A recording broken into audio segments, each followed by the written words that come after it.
HOA Karen sued me for my fence. She went silent when I walked in wearing my robe. Why would an HOA Karen sue someone over a fence?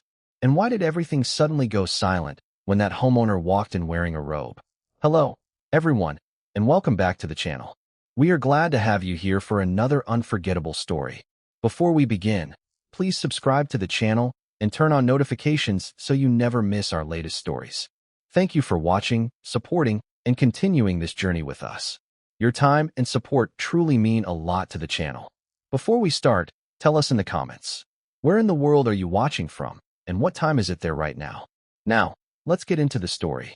Take it down by Friday, or my attorney will do it through the court. Linda Crawford said those words while pressing a white violation notice against one of my new cedar fence posts, and the sharp snap of her staple gun carried across my backyard like she expected the sound itself to settle the argument. It was 7:20 on a Saturday morning in Cedar Ridge Estates. The grass was still wet with dew, my sprinkler heads clicked steadily along the flower beds, and the fresh cedar boards gave off that clean, dry scent you only get during the first few weeks after installation. I stood beside my workbench with a coffee mug in one hand and a tape measure in the other. My name is Thomas Bennett. I was 57 years old, and I had owned that house for almost 14 years. The fence behind Linda was 6 feet tall, straight as a survey line, stained a warm natural brown, and built exactly where the previous fence had stood. Linda stepped back and inspected it with the expression of someone evaluating evidence she had already decided was guilty. She was 52, president of the Cedar Ridge Homeowners Association, and she carried a leather folder everywhere. She went as if every conversation required an official record. "You received the earlier notice," she said. "I received it." "Then you understand the violation." "I understand what you claim is a violation." Her eyes narrowed. "The current architectural standard limits rear fences to 5 feet and requires approved stain colors." I set my coffee on the workbench. "When was that amendment recorded?" Linda blinked once. "The rule is in effect." That was not my question. The sprinkler rotated behind us and sent a fine mist through the morning sunlight. I pointed toward the notice. "What date was the amendment adopted? What vote approved it? And when was it recorded?" She tightened her grip on the folder. "You can raise procedural questions at the compliance hearing." "I am raising one now." "Friday, Mr. Bennett." She tapped the fence post. "After that, fines begin." I pulled the notice free carefully enough to keep the staple attached and read every line. $25 per day. Mandatory removal. Possible legal action. At the bottom was Linda's signature. I folded the paper once and slipped it into my shirt pocket. "Please send me the recorded amendment, the voting record, and the enforcement history for comparable fences. Our attorney can explain your obligations." I did not ask for an explanation. I asked for the record. Linda stared at me for a moment, then turned toward the side gate. Her shoes clicked against the concrete walkway until the sound disappeared around the house. I stayed beside the fence, listening to the sprinkler strike cedar in a steady rhythm. Then I carried the notice into my garage. On the far wall, beside an old steel tool cabinet, hung a long black garment bag. I paused in front of it, then opened the desk drawer beneath it and placed Linda's notice inside a plain manila folder. Date, time, demand, signature. I wrote all 4 across the top. The garment bag remained closed. Linda thought Friday was my deadline. What she did not understand was that I had spent most of my adult life learning something very different about deadlines. Before you obey one, you find out who actually had the authority to create it. By Sunday afternoon, the cedar had dried from the morning sprinklers, but Linda's notice was still sitting inside the manila folder on my garage desk. I had added 3 things beneath it: the original architectural approval for my old fence, the contractor invoice from when it was first installed, and a copy of the Cedar Ridge covenants that had been in effect when I bought the house 14 years earlier. The approval mattered because the replacement fence had not appeared out of nowhere. The old boards had warped, several posts had begun leaning, and last spring I finally replaced the structure along the exact same line, at the exact same 6-foot height. Before construction, I had emailed the architectural committee and attached photographs, measurements, and the original approval. Nobody objected. 3 weeks later, Linda became HOA president. That was when the rules suddenly seemed to change. Monday morning brought the second envelope.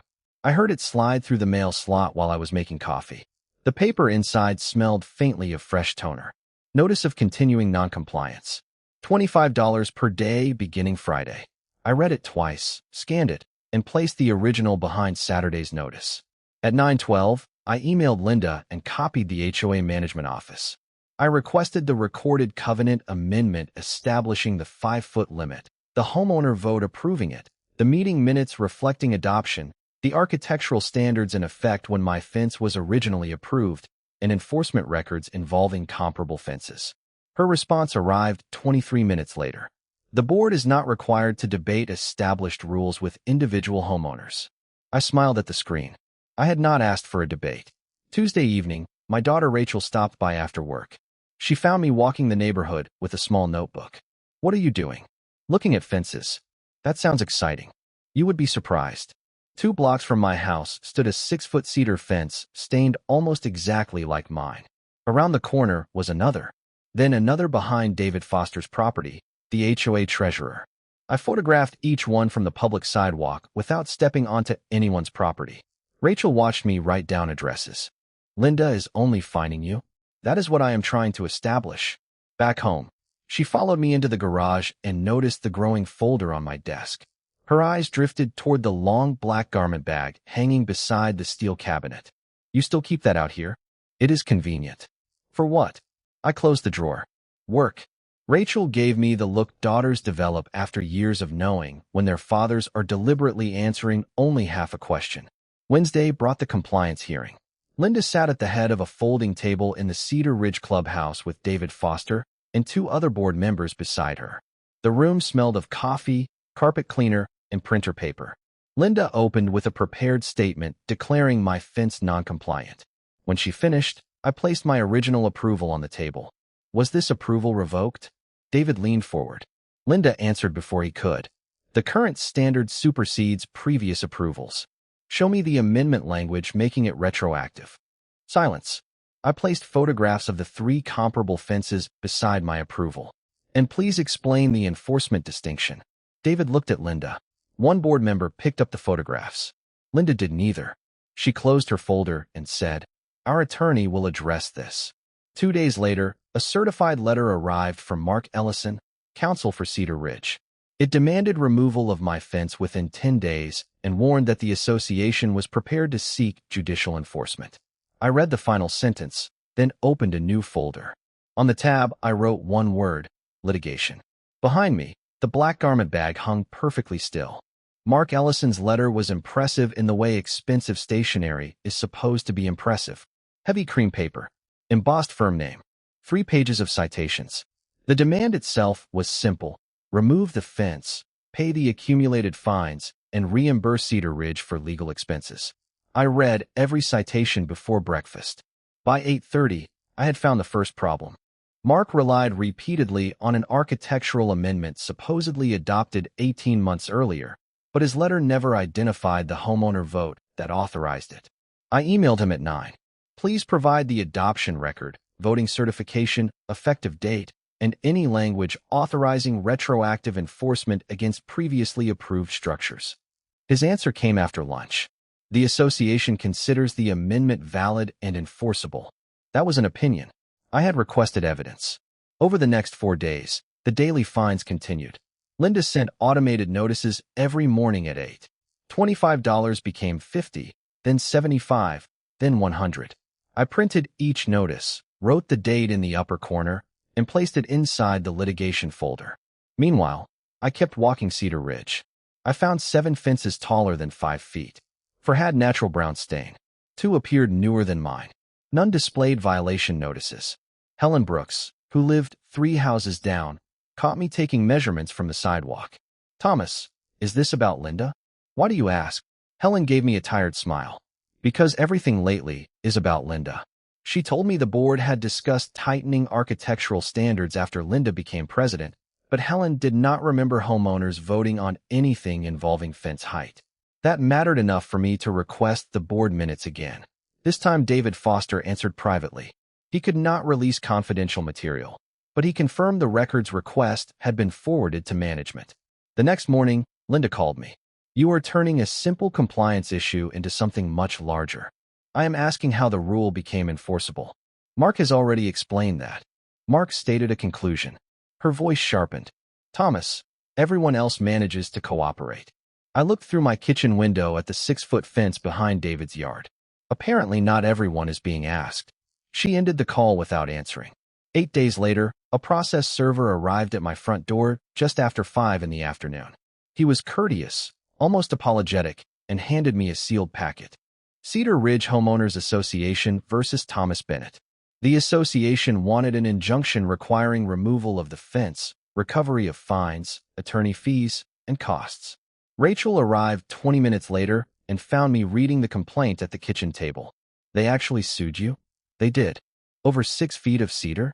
Technically, over 1 foot of cedar. She stared at me. You are enjoying that distinction too much. I turned to the exhibits. There was Linda's violation notice, Mark's demand letter, a copy of the current architectural standard. Then I noticed what was absent again. No certified homeowner vote, no adoption record, no grandfathering analysis, no enforcement history. Rachel sat across from me. Are you finally going to tell them? Tell them what? Her eyes shifted toward the garage. Who they are suing. I closed the complaint. My job does not decide whether my fence is legal. But Linda has no idea. That is Linda's problem, not my defense. I carried the lawsuit into the garage and placed it beneath the notices. The black garment bag hung above the desk, its zipper catching a thin line of evening light. I looked at it for a moment, then returned to the complaint. On the final page was the courthouse assignment information. I recognized the courtroom immediately. I also recognized the date. That morning, before I appeared as a homeowner defending his fence, I was scheduled to be upstairs doing the job Linda had never bothered to ask me about. The lawsuit did something Linda's notices never managed to do. It gave me access to a formal discovery process. Once Cedar Ridge asked a court to order me to remove my fence, the association could no longer hide behind phrases like established rules and board policy. Now there had to be documents, dates, votes, minutes, authority. I filed my response through private counsel because I wanted a clean separation between my professional role and my personal dispute. Then we requested the records I had been asking Linda to produce for weeks. The first batch arrived on a rainy Thursday afternoon. I sat at my dining room table while water tapped against the windows and opened a digital folder containing hundreds of pages. Most were ordinary HOA records, landscaping contracts, meeting agendas, maintenance reports, architectural applications. Then I found the fence amendment. Linda had presented it as a binding rule adopted 18 months earlier. The document itself looked official, but the meeting minutes told a different story. Cedar Ridge required approval from 67% of eligible homeowners for amendments affecting existing property restrictions. Linda's proposal had received 48%, not 67, 48. I read the number again, then opened the following month's minutes. There was no second vote, no corrected ballot, no recorded certification. Yet 3 months later, Linda had begun referring to the 5-foot fence standard as adopted. That was problem number 1. Problem number 2 was even cleaner. The Architectural Committee records contained a grandfathering memorandum stating that fences approved before any future standard change would remain valid unless substantially relocated or expanded. Mine had been replaced along the original footprint. Same line, same height, same purpose. I printed that page and placed it behind my original approval. Then came problem number 3. Enforcement logs showed 7 fences exceeding 5 feet. Only 1 property had received daily fines. Mine. Rachel stopped by that evening and found documents covering half the table. You look happier than someone being sued should look. I prefer complete records. She picked up the voting summary. 48%. Correct. And they needed 67. Correct. So Linda just started enforcing it anyway? That is what the documents appear to show. The next morning, Mark called my attorney and requested a settlement discussion. I attended by telephone. His tone was different now. Less certainty, more qualification. He suggested that if I reduced the fence by 12 inches, Cedar Ridge might waive part of the fines. No, I said. Thomas, Linda interrupted. This is your opportunity to resolve the matter reasonably. I looked at the original approval lying beside my coffee. Reasonably would have been checking the vote before fining me. There was a pause. Mark spoke next. We disagree with your interpretation. Then we can let the court interpret it. After the call, another discovery file arrived. Inside was an email Linda had sent to David Foster weeks before my first violation. She listed several grandfathered fences and wrote that changing all of them would create unnecessary resistance. Then she mentioned mine specifically. Thomas Bennett keeps challenging procedure. We need one clean enforcement example before everyone starts asking questions. I read the sentence twice. There it was. Not speculation. Not neighborhood gossip. Her own words. I printed the email and placed it at the front of the litigation folder. Outside, rainwater ran down the cedar boards in dark vertical lines. The fence had not moved an inch since Saturday morning. Linda's case, however, had moved considerably. She had sued me because she believed the courtroom would amplify her authority. Instead, it had forced her to open the filing cabinet. And inside that cabinet was the one witness she could not interrupt, her own record. The week before the hearing, Linda became unusually quiet, and that worried Rachel more than the daily notices ever had. She has stopped emailing you, my daughter said as we stood in the garage on Sunday afternoon. Maybe she finally read her own records. I slid another document into the litigation folder. Or Mark told her to stop creating new ones. Rachel laughed, but I was serious.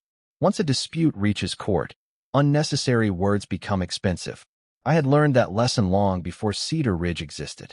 Linda was learning it now. The hearing was scheduled for Thursday morning at 10:30. My own calendar already had an entry at 8 that same morning at the state courthouse complex, 2 floors above the courtroom assigned to Cedar Ridge's case. Rachel noticed both appointments when my phone lit up on the workbench. So this is finally going to happen. The hearing? You know what I mean. I looked toward the black garment bag hanging beside the steel cabinet. Nothing is going to happen except 2 unrelated matters occurring in the same building. Dad, Linda thinks you spend your days measuring sprinklers. I do spend a surprising amount of time measuring sprinklers. Rachel shook her head. You have let that woman threaten you for weeks without once telling her. Telling her what? That you are Judge Thomas Bennett. The garage went quiet except for the refrigerator compressor humming against the wall. There it was, finally spoken plainly. For 23 years, I had served in the state judiciary, the last 9 on the appellate bench. I still heard assigned matters several days each month. I did not advertise it around Cedar Ridge because my neighbors did not need a judge living next door. They needed someone who returned borrowed tools and kept his oak leaves out of their yards. More importantly, my position had nothing to do with whether Linda's fence amendment was valid. A robe does not make my fence legal, I told Rachel.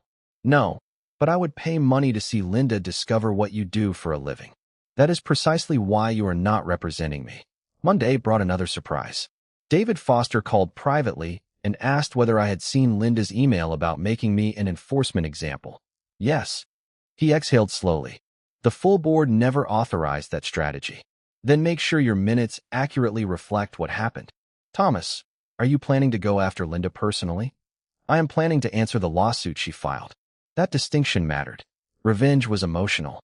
A record was useful. Tuesday evening, Mark proposed dismissing the daily fines if I agreed to modify the fence and keep the settlement confidential. My attorney forwarded the offer. I declined. Wednesday morning, Linda herself left a voicemail. Her voice had lost some of its certainty. Thomas, this could still be resolved without embarrassing anyone. I listened twice, saved the recording, and added the date to my notes. She still thought embarrassment was the danger. She had not understood the real problem. The vote was deficient. The approval was grandfathered. Enforcement had been selective. Her own email established intent. By Wednesday night, my hearing folder was less than 2 inches thick because I had removed everything unnecessary. Approval. Covenants. Vote count. Grandfathering memorandum. Enforcement log. Linda's email. 6 pieces. 6 facts. I zipped the folder into my briefcase, then reached for the black garment bag. The zipper made a long, familiar sound as I opened it. Rachel stood in the garage doorway watching. Inside hung the black judicial robe I would need upstairs at 8 the next morning. I ran my hand across the sleeve, closed the bag, and hooked it over my arm. Linda had spent weeks believing the courthouse was where her authority would become real. Tomorrow morning, she was finally going to learn that I knew that building for an entirely different reason. Thursday morning smelled like rain, coffee, and polished courthouse stone. I arrived shortly after 7 with my briefcase in one hand and the black garment bag over my shoulder. By 8, I was upstairs in an appellate courtroom beneath the state seal, wearing the robe I had carried from my garage. For the next 90 minutes, Cedar Ridge did not exist. I listened to arguments, reviewed the record before me, asked questions, and finished the assigned proceedings shortly before 10. When I stepped into the hallway afterward, I still had the robe on because I intended to return to chambers before changing. That was when the elevator doors opened. Linda Crawford walked out beside Mark Ellison. She was carrying the same leather folder she had held beside my fence. Mark had a rolling case behind him and several files tucked beneath his arm. Linda saw me first. Her expression moved from recognition to confusion, then stopped completely. She looked at the robe, then at me. Mark followed her eyes. Before either could speak, a court clerk passed behind me carrying a stack of files. "Good morning, Judge Bennett." "Good morning, Caroline." Linda went silent. The hallway suddenly seemed louder around her. Shoes crossing marble, elevator bells, papers shifting at the security desk. "Thomas," she finally said. Mark looked directly at me. "Judge Bennett." "Mr. Ellison." Linda stared at the robe. "You are a judge?" "I am." "You never told me." "You never asked." Mark's expression tightened immediately, not with fear, but with professional concern. "Are you assigned to our matter?" "Absolutely not." I wanted that clear before another sentence was spoken. "Your case is downstairs before Judge Rebecca Sloan. I have no involvement in its assignment, and I will have no judicial role in it." I gestured toward chambers. "I am changing before I appear as a private litigant." Linda finally found her voice. "This is highly unusual." "No. 2 cases in 1 courthouse is fairly ordinary." I walked into chambers, removed the robe, put on my suit jacket, and placed the robe inside the garment bag. 10 minutes later, I entered Judge Sloan's courtroom beside my attorney looking exactly as I should have looked, not like a judge, but like a homeowner being sued over his fence. Linda and Mark were already seated across the aisle. She did not look at me. When our case was called, Judge Sloan began with a disclosure. She knew me professionally through the judiciary, but had no personal relationship with me and no knowledge of the dispute outside the filed record. She asked both sides whether anyone sought reassignment. My attorney said no. Mark consulted Linda, then said the association did not object. That mattered to me. Whatever happened next had to happen cleanly. Mark began by describing Cedar Ridge's authority to enforce architectural standards. Judge Sloan listened, then asked one question. "Counsel, where is the certified vote adopting the amendment you rely upon?" Mark opened his binder. Linda shifted beside him. My attorney placed our voting record on the table. 48% approval. 67% required. Judge Sloan read silently. Then came the grandfathering memorandum. Then my original fence approval. Then the enforcement log showing 7 comparable fences and 1 homeowner receiving daily fines. Finally, my attorney placed Linda's email into the record. "Make 1 clean enforcement example before everyone starts asking questions." Mark read it. His shoulders lowered slightly. Linda leaned toward him and whispered something I could not hear. Judge Sloan looked over the documents. "Mr. Ellison, I am going to give your client a short recess to consider whether it wishes to continue pursuing preliminary relief." The room went quiet. Linda had believed my robe would be the thing that changed everything. It was not. The robe had only surprised her in a hallway. What changed the case was sitting on the table in 6 ordinary pieces of paper. During the recess, I stayed inside the courtroom while Linda and Mark stepped into the hallway. My attorney leaned toward me and spoke quietly. "They have a problem. They had a problem before they filed. Now they know it." I looked at the 6 documents arranged neatly across our table. Nothing about them was dramatic. No secret recording. No surprise witness. No mysterious legal loophole. Just the association's own records placed in chronological order. 10 minutes later, Mark returned alone and asked for 5 additional minutes. Judge Sloan granted them. When Linda finally came back, the confidence she had carried into my backyard weeks earlier was gone. She sat beside Mark without opening her leather folder. Judge Sloan called the matter again. "Mr. Ellison, does the association wish to proceed with its request for preliminary relief?" Mark stood. "Your Honor, after reviewing the materials presented today, my client wishes to withdraw that request while the association conducts an internal review of the amendment process." Judge Sloan looked over her glasses. "Only the preliminary request." Mark hesitated. "At this time, yes." My attorney stood. "We request that the accumulated fines remain suspended and that no additional enforcement action occur while this litigation is pending. Judge Sloan nodded. Granted. Linda whispered something to Mark. He shook his head slightly. The judge continued. I also want clarification before the next conference regarding the voting requirement. The record presently before me indicates 67% approval was required, while the document relied upon by the association reflects 48%. Mark answered carefully. We will address that, Your Honor. And the grandfathering memorandum? Yes, Your Honor. And the apparent difference in enforcement among comparable properties? Another pause. Yes, Your Honor. The hearing ended without a dramatic ruling because it did not need one yet. Outside the courtroom, Linda approached me near a row of wooden benches. She glanced at the garment bag over my shoulder. You could have told me. About my work? Yes. Would that have changed whether you find me? She opened her mouth, then stopped. That answer told me enough. Mark joined us. Mr. Bennett, I would prefer that any further communication go through counsel. That is appropriate. Linda looked irritated. You let us walk into this without knowing who you were. I met her eyes. You knew exactly who I was for purposes of your lawsuit. I was the homeowner whose fence you wanted removed. Nothing else should have mattered. She had no response. I drove home through light afternoon rain. When I pulled into Cedar Ridge, the wet cedar fence looked darker than usual, almost bronze beneath the gray sky. Rachel was waiting in my driveway. Well, the fines are suspended. Preliminary enforcement is withdrawn. And Linda? I took the garment bag from the back seat. She discovered what I do for a living. Rachel smiled. I wish I had seen her face. That was not the important part. Inside the garage, I hung the robe back beside the steel cabinet. Then I opened the litigation folder and added Judge Sloan's temporary order behind Linda's original violation notice. The first page said my fence had to come down. The newest page said nobody was touching it while the court examined whether Cedar Ridge had authority to demand that in the first place. Before dinner, David Foster called. His voice sounded exhausted. Thomas, we have an emergency board meeting tomorrow. About the lawsuit. About Linda. And about records she apparently never gave the full board. I looked toward the fence through the garage window as the rain ran down the cedar boards. The courtroom had exposed the weakness in Linda's case. What the HOA board was about to discover could expose something much larger. She had not only enforced a rule that never received enough votes. She had convinced Cedar Ridge to spend homeowners' money defending it. The emergency board meeting lasted almost 3 hours, and I did not attend a single minute of it. I did not need to. By then, Cedar Ridge had enough documents to ask its own questions. David called me the following morning while I was standing beside the fence with a cup of coffee.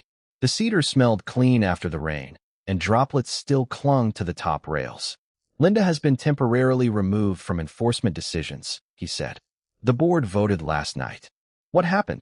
We reviewed the amendment file. His voice carried the exhaustion of someone who had spent hours discovering problems he wished somebody had found earlier. The board confirmed what my discovery records showed. The 5-foot restriction had never received the required 67% homeowner approval. More importantly, Linda had presented the amendment to Mark as valid without giving him the complete voting record or the grandfathering memorandum. Mark had relied on what the association provided when he sent his first demand. There is more, David said. The board had reviewed legal invoices.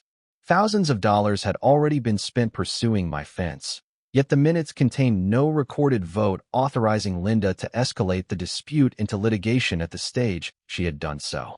She had treated her position as permission. What about the other fences? I asked. David sighed. 7 identified. No comparable enforcement.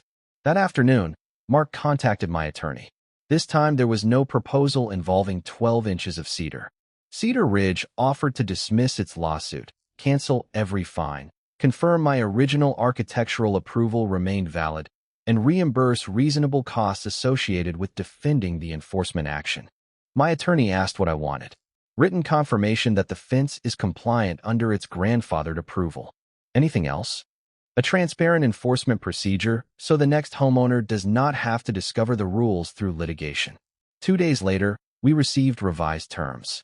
Cedar Ridge agreed that future architectural enforcement would require documented authority, consistent treatment of comparable properties, and board review before litigation could be initiated. I signed only after my attorney confirmed the language. The lawsuit was dismissed. Every $25 daily fine disappeared from my account. The fence stayed exactly 6 feet tall. Linda did not call me. She did not email. She did not appear at my door with another staple gun. A week later, Cedar Ridge held a community meeting. Rachel persuaded me to attend. The clubhouse smelled exactly as it had during my compliance hearing: coffee, carpet cleaner, and printer paper, but the folding table at the front looked different without Linda sitting at its center. David announced that she had resigned as president after the board completed its internal review. No speeches, no public humiliation, just a change recorded in the minutes. Helen Brooks caught me outside afterward. All this over a fence. I looked across the parking lot toward the rooftops of Cedar Ridge. It stopped being about the fence when procedure became optional. When I got home, I went into the garage and opened the litigation folder. Linda's first notice was still on top, the staple attached to one corner. Take it down by Friday. Behind it sat the dismissal, the canceled fines, and the written recognition of my grandfathered approval. I placed them together and closed the folder. Then I looked at the black garment bag hanging beside the steel cabinet. Linda had gone silent when she saw the robe, but the robe had never defeated her claim. It had never canceled $1 of fines or protected one cedar board. The documents had done that. Her vote count, her enforcement records, her email, her missing authorization. She had spent weeks trying to make me respect her authority. In the end, the only authority that mattered was the authority she could actually prove. 2 months later, the fence was still standing exactly where it had stood when Linda pressed that first notice against the cedar. Winter had settled over Cedar Ridge, and on cold mornings a thin line of frost covered the top rail before the sun reached my backyard. The daily fines were gone. The lawsuit was closed. The association records now contained a written confirmation that my 6-foot fence remained valid under its original approval. More important to me, the board had adopted the enforcement procedures we discussed during settlement. No homeowner could be fined under a supposed amendment until the association verified the vote and effective date. Comparable properties had to be reviewed consistently. Litigation required a documented board vote. None of that sounded dramatic, but good rules rarely do. One Saturday morning, Rachel found me in the garage cleaning out the old litigation folder. "You are actually throwing things away?" she asked. "Duplicates." I was worried retirement had changed you. I smiled and held up Linda's original violation notice. The staple was still attached to the corner, slightly rusted now. I remembered the sharp snap it had made against the cedar post. At the time, Linda had intended that piece of paper to represent authority. Now it was simply the first page in a record proving how authority could fail when nobody checked its foundation. I kept that one.